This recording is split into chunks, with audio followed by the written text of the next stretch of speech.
hay menos probabilidad de que encuentre al susceptible. Entonces miren acá, aquí los susceptibles son amarillos, los infectados son estos 3 que están bajando del avión en el aeropuerto Jorge Chávez, y aquí hay 4 inmunes que no les hace nada a la enfermedad, ¿no? Que han sido vacunados. Si estos 3 bajan del aeropuerto Jorge Chávez con ébola y estamos todos acá, ¿qué pasa? Una infección terrible, ¿no? Peligro de epidemia, probable epidemia. Pero si existe inmunidad colectiva, y que hay un montón de vacunados, aunque hay algunos susceptibles, esos vacunados actúan como si fuera una barrera, ¿no? No permiten que la enfermedad más llegue por acá o rompen las cadenas de transmisión, a pesar de que no está vacunado el 100%, ¿no? Eso es inmunidad colectiva. Ejemplo de inmunidad colectiva con la vacuna de la influenza tipo B, ¿no? En Estados Unidos, ¿no? Perdón, de Haemophilus influenza tipo B, ¿no? Por ejemplo, aquí en el año 88, 89, 90 se empezó a vacunar a la gente, ¿no? Aquí en rojo está la proporción vacunada. La proporción de niños vacunados empezó a subir y a la vez la tasa de enfermedad, ¿no? de influenza empezó a bajar. Y como ustedes ven, cuando se alcanzó el 30% de la vacunación, se produjo el 50% de reducción de la enfermedad invasiva. O sea, no es, si la vacunación solamente fuera efectiva en los que reciben la vacuna, si se hubiera vacunado 30, se esperaría que 30% se reduzca, ¿no? Pero se redujo mucho más, ¿no? Y eso demuestra la inmunidad colectiva. Bueno, vamos a pasar ya a otro grupo, a cómo se transmiten las enfermedades, ¿no? Estábamos hablando en los mecanismos de transmisión que hay transmisión directa e indirecta, ¿no? La transmisión directa es el paso de una enfermedad transmisible desde la fuente de infección al paciente, al sano susceptible, por una relación inmediata, sin interferencias de ningún tipo. No hay nadie en el medio. Infectado, susceptible, o fuente de infección, susceptible, ¿no? Suele encontrarse en microorganismos con poca resistencia al medio exterior, con resistencia poca a luz y desecación. Por ejemplo, nos han dicho que, o sabemos que el VIH no resiste mucho tiempo, no sé, en las superficies, ¿no? Al contacto del aire, o que la saliva fácilmente destruye el VIH, o que el alcohol fácilmente lo destruye, ¿no? Esos son ejemplos de agentes con poca resistencia en los cuales necesita una transmisión directa, contacto persona a persona, o transfusiones, etcétera. Y también el microorganismo requiere un contacto prolongado para producir una infección. Necesita que esté en contacto directo, ¿no? Cualquiera de los dos. A diferencia de la TBC, ¿no? El bacilo de Koch es un bacilo terrible. Inclusive se ha logrado hacer crecer al bacilo de Koch de pacientes fallecidos que ya estaban enterrados un par de años. Ha crecido el bacilo de Koch, ¿no? E inclusive de las placas donde se hace la tinción alcohol resistente, ¿no? Que se le echa alcohol, ácido acético, se hace calentar, se fija todo y se puede ver en el microscopio. A partir de ahí también se han recuperado y los bacilos han crecido en el medio, ¿no? O sea que los bacilos de Koch son bastante resistentes, a diferencia de lo que estamos hablando. En cambio, en transmisión directa, seguimos viendo transmisión directa, tenemos por contacto directo. Incluye, por ejemplo, el contacto directo de persona a persona, los besos, ¿no? La mononucleosis infecciosa debe ser acá, la enfermedad del beso, la gonorrea, ¿no? Las ETS, por ejemplo, que necesita un contacto directo. También puede ser el contacto directo por transmisión intraparto, ¿no? Como la gonocosia neonatal, ¿no? El VIH muchas veces intraparto es transmitido en el momento del parto, ¿no? Y también puede haber la transmisión transplacentaria, por ejemplo la toxoplasmosis o la rubeola transplacentaria, ¿no? Todo eso son transmisiones directas por contacto directo. Y también hay transmisión directa por medio del aire. Es curioso, ¿no? Porque en la transmisión indirecta hay un tipo de transmisión aérea. Transmisión directa es la vía de diseminación más frecuente por medio del aire, por las gotas de Fuchs, ¿cómo se pronuncia esto? Esas gotas, ¿no? Esas gotas son mayores a 150 micras, son gotas grandes. Ustedes ven una persona que estornuda en el microbús y a veces pueden ver sus gotitas flotando. Se puede ver, ¿no? Es desesperante, no se sabe qué hacer ese rato. Estas caen rápidamente al suelo, pero si hay una persona cerca, es el equivalente a agarrar y darle un beso a esa persona, pues, ¿no? Todas sus secreciones ahí. Las gotas de Wells son un poco menores que estas, ¿no? Y se evaporan en el aire en menos de un segundo, quedando en suspensión en el aire por poco tiempo, pero es transmisión directa. La transmisión directa también es por mordeduras, por ejemplo en el caso de la rabia, o por arañazos, ¿no? En la enfermedad por arañazo de gato, ¿no? De frente nos araña el gato. En el caso de la transmisión indirecta, hay separación en tiempo y distancia entre la fuente de infección y el sujeto, o en tiempo o en distancia, ¿no? Hay separación. Entre la fuente y el susceptible pueden existir ¿qué cosas? Seres animados, como animales o artrópodos, que pueden estar en medio, ¿no? O seres inanimados, como alimentos, aguas o fomites, ¿no? Toallas, calzados, chaquetas, jabones, etcétera. Pregunta 15. De las enfermedades infecciosas de transmisión hidroalimentaria, o sea, las que se transmiten siendo el vehículo el agua y la comida, no es cierto, dice. A. La vía digestiva es a la vez puerta de entrada y puerta de salida del agente infeccioso. B. Se transmite habitualmente por vía directa, las hidroalimentarias por vía directa, ¿no? Directa vimos acá, vamos a revisar qué dice directa. Directa dice: paso de una enfermedad transmisible desde la fuente de infección al sano susceptible por una relación inmediata sin interferencia de ningún tipo, ¿no? C. Puede producir brotes con patrón holomiántico. D. El tratamiento de las aguas es un mecanismo de control de esas enfermedades. O E. Los artrópodos, debe ser acá, pueden actuar en la transmisión de algunas de esas enfermedades. Entonces, ¿cuál no es cierto? Dice que se transmite por vía directa, ¿no? Es por vía indirecta, por vehículo. El vehículo es el agua, el vehículo es el alimento, ¿no? Directa tiene que estar el organismo que tiene la enfermedad en contacto con el organismo que va a recibir la enfermedad, como el VIH, como la hepatitis, ¿no? Directa. En el caso de las enfermedades de transmisión hidroalimentaria es una vía indirecta, ¿no? Y la B es la falsa porque dice que se transmite habitualmente por vía directa. 16. ¿Cuáles de los agentes siguientes no se transmiten habitualmente por vía hidroalimentaria?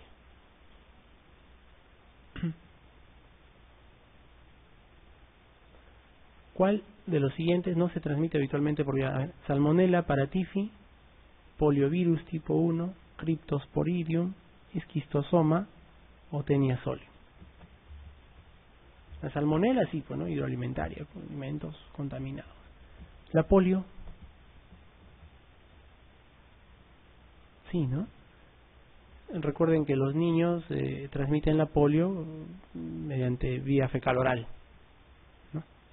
Se transmite la polio. Y de todos los que adquieren el virus de la polio, el 0.1% nomás es el que desarrolla la enfermedad, ¿no? Es poco, pero es terrible. Cryptosporidium, sí, ¿no? Y el esquistosoma no, el esquistosoma directamente ingresa a través de la piel, directamente a través de mucosas o directamente a través de soluciones de continuidad, ¿no? Esquistosoma. La Taenia sí, pues, ¿no? Tenemos que comernos ahí los huevos de la Taenia. Pregunta 17. No es una medida de control de las enfermedades de transmisión hidroalimentaria. Bueno, entonces, ¿cuál no es una medida de control de las enfermedades de transmisión hidroalimentaria? La educación sanitaria de la población general y de los manipuladores de alimentos definitivamente sí, ¿no? Porque si manipulan mal los alimentos nos aparecen pues infecciones hidroalimentarias. B. Adecuado tratamiento de la materia prima destinada a alimentación también, definitivamente. C. El lavado de manos antes de la manipulación de alimentos es importantísimo, ¿no? Alguna vez llegamos a tomar conciencia del lavado de manos con la epidemia del cólera, ¿no? Y después ya nos fuimos olvidando. Hablo de la población en general. D. Vacunación sistémica infantil. No tiene que ver con las enfermedades de transmisión hidroalimentaria. E. Tratamiento de las aguas de consumo con productos fluorados o clorados también puede ser, ¿no? También. Entonces, ¿cuál no es? Dice la E. ¿Por qué no la E? Porque dice fluorados, ¿no? Y las aguas se tratan para consumo con productos, ¿qué? Clorados, ¿no? Clorados, no fluorados. ¿Sí? La D también parece ser, ¿no? Vacunación sistémica infantil o sistemática. Para rotavirus, por ejemplo, ¿no? Rotavirus, que es una enfermedad de transmisión hidroalimentaria. Entonces, es la E por fluorados, que no es con productos fluorados, sino con clorados. Inclusive hay diferentes programas y campañas en lugares donde hay alta incidencia de enfermedades diarreicas. Comparan, ¿no? Si lo más efectivo es dar productos clorados, o sea, clorar el agua o lavarse las manos. Inclusive clorar el agua es más barato que darle jabón a todos para que se laven las manos, ¿no? Pero ya eso depende de la idiosincrasia también de cada población, ¿no? Es clorado, ¿no? Por si acaso. Acá dice fluorar, por eso es la falsa. 18. No producen enfermedades por enterotoxina. Clostridium, Staphylococcus aureus, Salmonella, Campylobacter o Vibrio. ¿Cuál de ellos no producen enterotoxinas? ¿Recuerdan? El estafilo está asociado pues a esos brotes, ¿no? De náuseas y vómitos, intoxicación alimentaria, ¿no? El Bacillus cereus también, que no está por ahí. Clostridium produce toxinas, ¿no? Clostridium difficile produce toxinas de tipo A y de tipo B. Salmonella, el Campylobacter produce toxinas. El Vibrio cólera, el Vibrio sí también produce toxinas, es enterotoxigénica, ¿no? La respuesta es la de Campylobacter SP, ¿no? SP es para designar en general los Campylobacter, Campylobacter SP o Campylobacter o especie Campylobacter.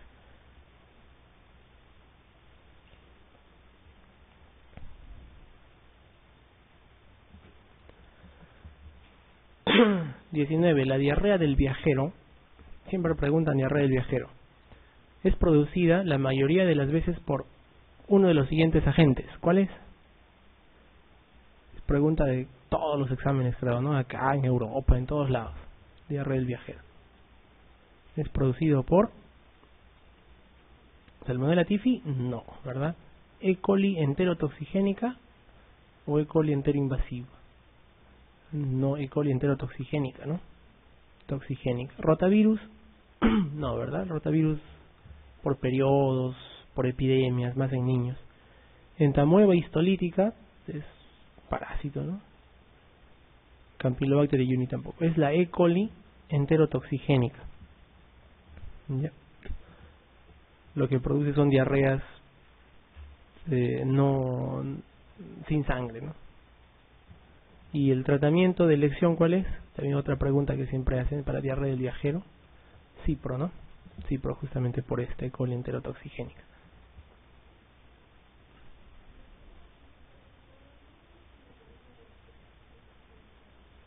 Campylobacter jejuni. Mira, no te puedo decir ahorita porque no lo recuerdo bien, ¿ya? Pero no, ajá. Pero el Campylobacter produce pues una diarrea disenteriforme, ¿no? Disentérica. Bueno, ahora las de transmisión aérea. Cuando hablamos de transmisión por vía aérea debemos distinguir entre la transmisión por gotas respiratorias, ya que es transmisión directa, ¿no? La transmisión por gotas respiratorias es directa. ¿Recuerdan? El que estornuda en tu cara es como que te está besando, entonces eso es transmisión directa.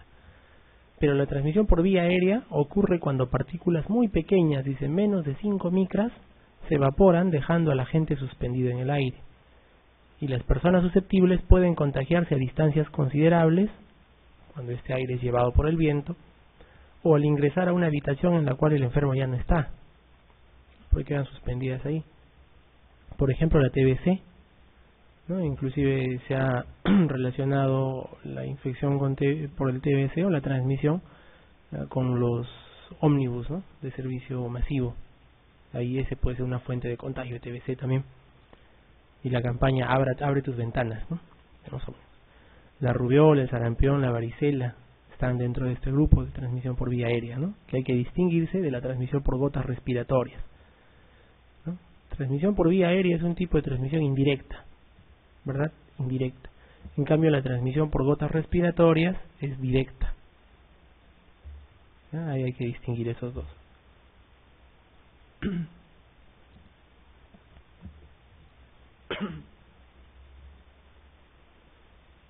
Pregunta 20. No es un método de control para enfermedades de transmisión aérea. No es, dice. A. Educación sanitaria individual y colectiva. B. Adecuación arquitectónica de viviendas y espacios comunitarios. ¿Sí, no? C. Inmunización pasiva sistémica de comunidad y de grupos de riesgo. Quimioprofilaxis a grupos de riesgo. O detección de foco infeccioso y protección de contacto.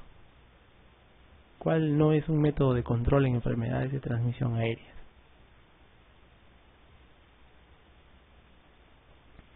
La C dice inmunización que pasiva, ¿no?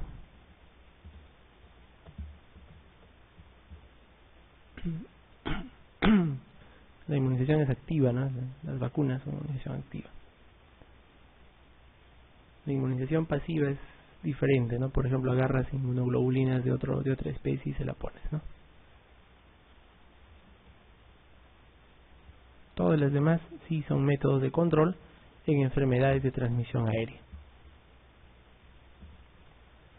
21. Para uno de los siguientes agentes infecciosos o enfermedad, la vía aérea no es predominante de transmisión. A. Mycobacterium. Sí, ¿no? Varicela. También es vía aérea, ¿no? Rotavirus. ¿Es vía aérea? No, ¿no? D. Sarampión. Sí, es vía aérea. Y parotiditis también, ¿eh? El rotavirus no es de vía aérea. Es fecal oral, ¿no?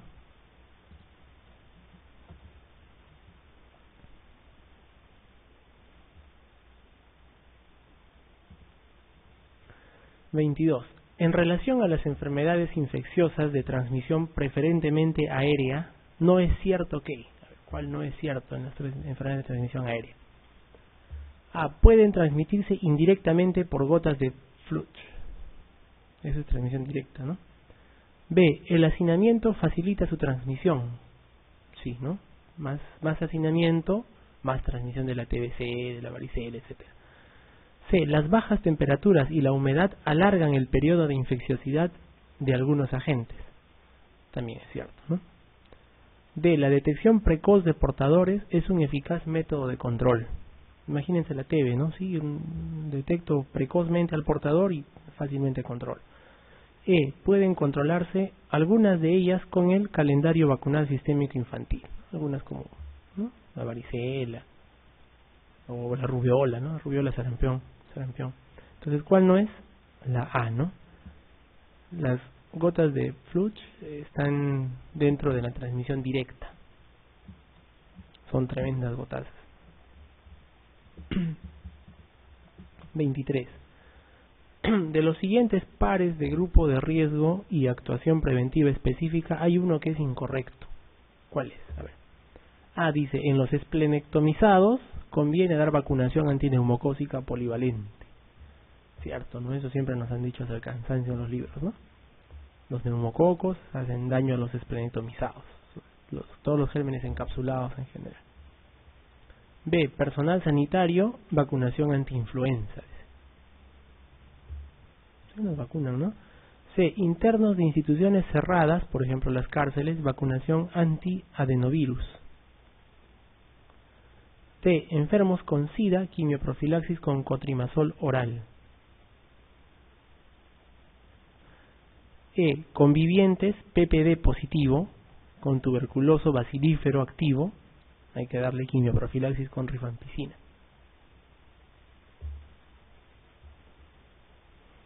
A ver, ¿cuál les parece que es? La C, ¿no? Adenovirus, pero o sea, sí hay que darles, ¿no? Adenovirus. Miren la EA. Si uno es conviviente de una persona que tiene tuberculosis, si está bacilífero y es activo y te sale tu PPD positiva, ¿qué significa? Que tienes TB latente, ¿no? O que tienes la TB probablemente. Entonces tienen que darte rifampicina, tienen que darte todo el tratamiento, ¿no? Actuación preventiva es.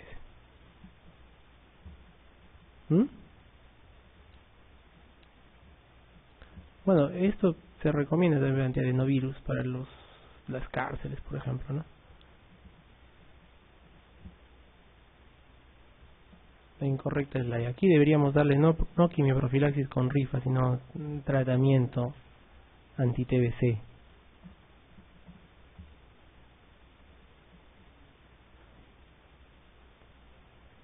Ah, con ISO, ¿no? También con ISO es la quimio, claro. Ya, está bien, ajá.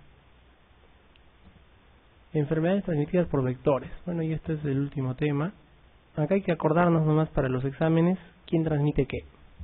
Eso es lo que viene bastante frecuentemente en los exámenes. Por ejemplo, el dengue. El dengue es transmitido por quién? Por el Aedes aegypti, ¿no? ¿Qué otras enfermedades transmite el Aedes aegypti aparte del dengue? El chikungunya, ¿no? Y la fiebre amarilla, creo, ¿no? Vamos a ver, el dengue y el mosquito Aedes aegypti dice están presentes en todo el continente menos en Canadá y en Chile. Porque los espesos son los chilenos, ¿no? Entonces el Aedes no entra por allá. En Uruguay dice no hay casos, pero sí hay mosquitos. Cerca de 500 millones de personas en riesgo están en la región. Y la incidencia pasa de 16,4 casos por 100.000 a 218 casos por cada 100.000 entre el 80, 2000 y 2010, ¿no? Se ha disparado la incidencia de dengue. Y en el año 2013, un año epidémico, se registraron 2,3 millones de casos. El año pasado, ¿no? Teníamos por las noticias el dengue y 1.280 muertes en el continente. Este es el Aedes aegypti, ¿no? El mosquito de la fiebre amarilla, del dengue y del chikungunya. Entonces, donde hay este mosquito puede aparecer pues una epidemia de cualquiera de esos tres, ¿no? ¿Y qué es lo que este mosquito es? Vive dentro de las casas o alrededor de las casas, ¿no? En zonas urbanizadas, es peridomiciliario. Le gustan los charcos de agua estancados para reproducirse. Bien. Ahora vamos a la malaria. La malaria es causada, ya saben ustedes, por un parásito Plasmodium. Hay diferentes tipos de Plasmodium, ¿no? Vivax, ovale, falciparum, etcétera. Transmitida por la picadura de un mosquito anófeles, ¿no? Acá el mosquito es el anófeles infectado. Está presente en 21 países de América. Hay 145 millones de personas en riesgo de contraer la enfermedad en esta región en América. Y los casos dice han bajado 60% y las muertes en 72% entre el año 2000 y 2012 en América, ¿no? Pero en el África sigue siendo pues una enfermedad desastrosa, ¿no? Muchas más muertes que el ébola, muchísimas más, la malaria.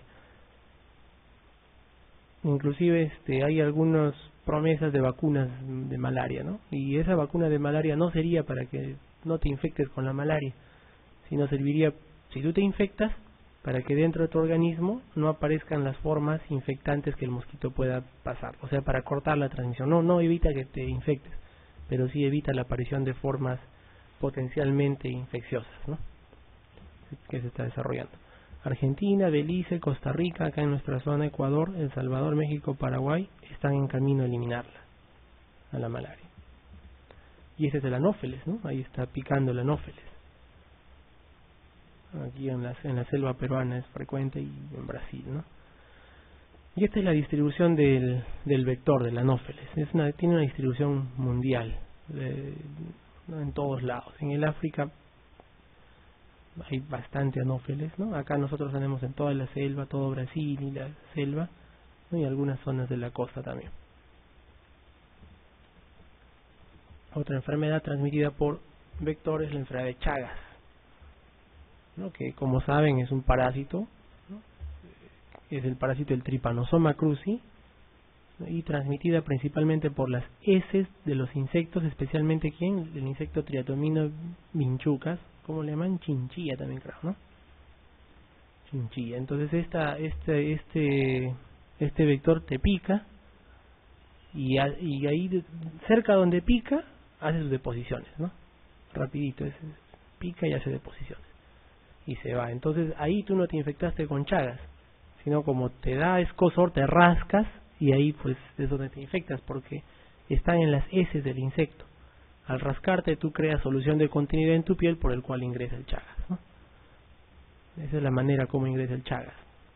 La infección puede ser doméstica, si este insecto, estas vinchucas o este insecto está dentro de la casa, peridoméstica en insectos que están cerca a zonas urbanizadas, y en zoonótica, ¿no? En zoonótica cuando este insecto está presente en los animales y te pica a ti, ¿no? También puede ser transplacentaria y transmamaria. El Chagas se puede transmitir a través de la placenta y a través de la lactancia. Ese es el insecto triatomino, ¿no? Vector de la enfermedad del Chagas. Y el Chagas ya saben ustedes qué causa, ¿no? Insuficiencia cardíaca, dilatación del miocardio y dilatación del esófago también, ¿no?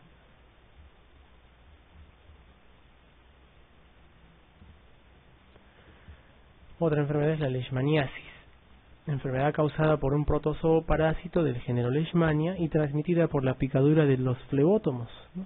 Flebótomos, un tipo de insecto volador. Está presente en 19 países de América, 4 de los 10 países del mundo donde se registra el 75% de los casos, casi las 3/4 partes de leishmaniasis cutánea son Brasil, Colombia, Perú y Nicaragua.